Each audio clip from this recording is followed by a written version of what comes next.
As you look through the 45 presidents that we've had, who's in the upper pantheon of those, and why?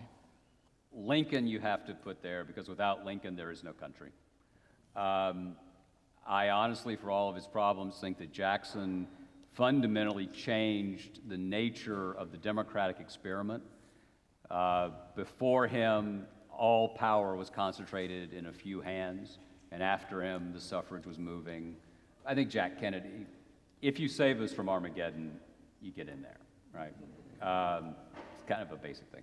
I would do a combination of President Reagan and the senior President Bush. I think we were incredibly lucky those 12 years to have those two people.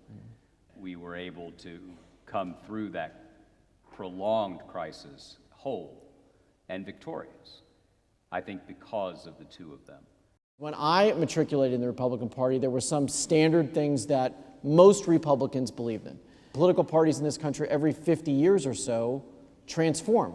Remember, Republicans in the 1960s were pro-civil rights. The Democratic Party of the South was against the civil rights movement.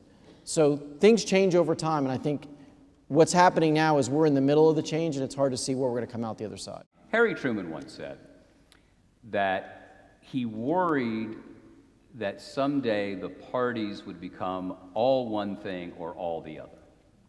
And he predicted in the late 1950s that if we ever get a conservative party and a liberal party, we will not have a happy experience because we will have an existential choice every time.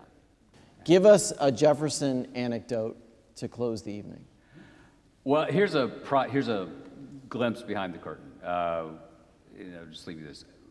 The most interesting thing I've done in writing these books was I spent the night in Jefferson's bedroom. And I wanted to do it because he always claimed that the sun never caught him in bed. And I woke up in the room in Monticello on the floor, but I realized at sunrise that Jefferson, who left nothing like this to chance, had designed the house so that the first place the sun hit was his bedroom. Later that day, I walked down to his grave at sunset. And guess what? The last place on the mountain where the sun shines is on his grave. And I think none of that's accidental.